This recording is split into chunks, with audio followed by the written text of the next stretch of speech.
Hello everyone, কেমন আছো সবাই? আশা করি ভালোই আছো। আমিও মোটামুটি ভালোই আছি। এখন তোমার সাথে আমি শেয়ার করতেছি মূলা ভাজা রেসিপি। তো পুরো রেসিপিটা তোমরা দেখো। প্রথমে আমি কড়াই বসাই দিলাম, কড়াইতে দিয়ে দিলাম সর্ষের তেল, 4টে শুকনো লঙ্কা দিয়ে দিলাম। শুকনো লঙ্কা লাল লাল করে আমি ভাজা নিতেছি। কালো জিরে ফোড়ন দিয়ে দিলাম, কুচানো মূলা দিয়ে দিলাম, নাড়াচাড়া করে নিতেছি। পরিমাণ মতো নুন দিয়ে দিলাম, আর একটু ভালো করে নাড়াচাড়া করে নিলাম। এখন আমি ঢাকা দিয়ে রাখবো কিছুক্ষণের লেগে, ভালো করে সেদ্ধ হইব। তো দেখো তোমরা, আমি ঢাকা দিয়ে দিতেছি, কিছুক্ষণ পর ফিরে আইতেছি। কিছুক্ষণ পর ফিরে আইলাম।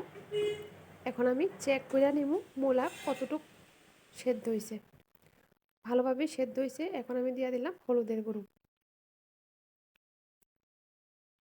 নাড়াচাড়া করে নিতেছি। দেখো মিশিয়ে নিতেছি ভালো করে, হলুদ মূলা একসঙ্গে মিশিয়ে নিতেছি। ভাজা নিব, আমি লাল লাল করে ভাজা নিতেছি।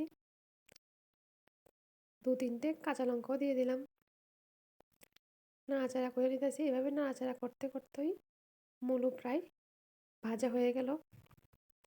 শেষে ধনেপাতা কুচি দিয়ে দিলাম, আর একটু নাড়াচাড়া করে নিতেছি। মূলো ভাজা তৈরি। তোমরা আজকের রেসিপি কেমন লাগলো অবশ্যই কিন্তু সুন্দর একটা কমেন্ট করে জানাইবা। তোমরা সুন্দর সুন্দর কমেন্ট পেলেই কিন্তু আমি নতুন নতুন রেসিপি দিতে উৎসাহিত হব। আজকের ভিডিওটা এ পর্যন্তই। ভালো লাগলে অবশ্যই আমার পাশে থাকবা। যারা ইউটিউব থেকে আমার ভিডিও দেখো, চ্যানেলটা সাবস্ক্রাইব করে দিবা। যারা ফেসবুক পেজ থেকে দেখো, ফলো করে দিবা।